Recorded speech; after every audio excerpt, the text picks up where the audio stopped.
तानाशाह करते हैं इस तरह का, सरकारें तो नहीं करती, वो तानाशाह करते हैं कि तलवारों के ताकत पे राज करना इसको कहते हैं।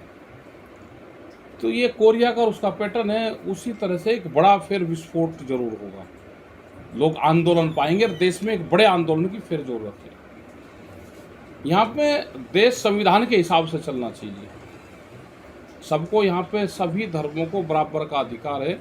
पूजा पाठ करने का किसका क्या तरीका है वो कर सकता है, वो कस्टम्स में हमारे आता है।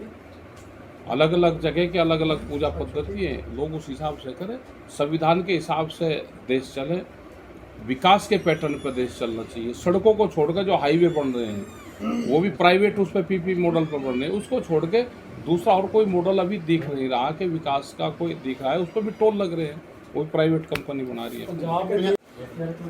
भाई गुरु साहब की धरती पाए तो गुरु साहब ने भी लड़ाइयाँ लड़ी, उसी अन्याय के खिलाफ ये देश भी लड़ाई लड़ रहा। तो यहाँ पाए क्योंकि यहाँ पे ये था कि जब वहाँ से जीत हासिल कर लेंगे और वहाँ से मोर्चा उठेगा तो दरबार साहब जाएंगे, यहाँ पे जाएंगे, तो यहाँ पे नहीं आया गया था उस टाइम पे, तो आज यहाँ पे भी आए। पूरे अब हिमाचल में और पंजाब की जो है इस साइड में हम निकल रहे हैं बाद में, क्योंकि हिमाचल के किसानों की भी बड़ी दिक्कत है, वे पहाड़ पर रहते हैं, अपनी बात संगठित होकर मजबूती से कह नहीं पाते। तो यहाँ 4-5 दिन हम रहेंगे और उस बेल्ट की बात सुनेंगे। खास करके पूरा देश का एक मसला है एमएसपी गारंटी कानून। एमएसपी पे फसलें नहीं बिकती, वो चाहे मक्का हो, थोड़ा सा कनक और जीरी बिक जाती है, लेकिन दूसरी और फसलें नहीं बिकती। तो ये है कि जो 23 फसलें हैं वे भी और भी फसलें एमएसपी पे आए, वो चाहे दूध हो या वेजिटेबल्स हो, फ्रूट्स हो, उसको भी एमएसपी का लाभ मिले। ये एक बड़े इशू यहाँ के हैं। जमीनों के तो रेट बढ़ जाते हैं, लेकिन उसमें पैदा होने वाले फसलों के दाम नहीं बढ़ते। तो लोग खुश हो जाते हैं, जमींदार भी के भाई ज़मीन के ठीक रेट हैं, चलो थोड़ी सी ज़मीन बेच लो, लेकिन आने वाले टाइम पे कितने दिन तक ज़मीन हम बेच कर गुजारा करेंगे? हमें फसलों के दाम चाहिए, सरकार उसे फैसिलिटी चाहिए। अगर दाम कम है तो सरकार उसको फैसिलिटेट करे। ये हमारे बड़े सवाल अब रहेंगे।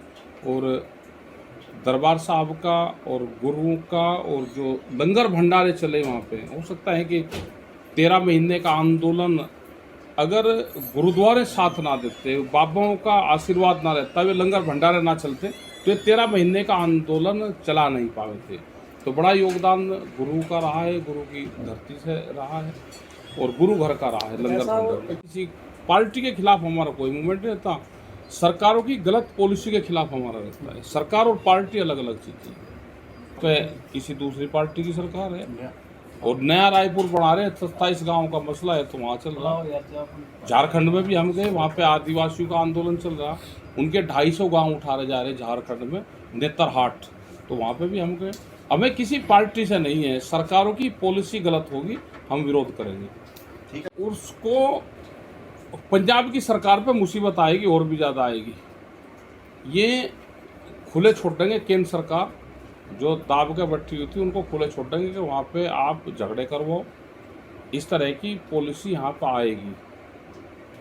और जो भी एमएसपी की बात है, एमएसपी की बात भारत सरकार को करनी चाहिए। स्टेट एमएसपी पे खरीद नहीं कर सकता जब तक भारत सरकार उसको रिलीफ नहीं देगी और उसकी मदद नहीं करेगी, कोई स्टेट एमएसपी पे खरीद नहीं कर सकता।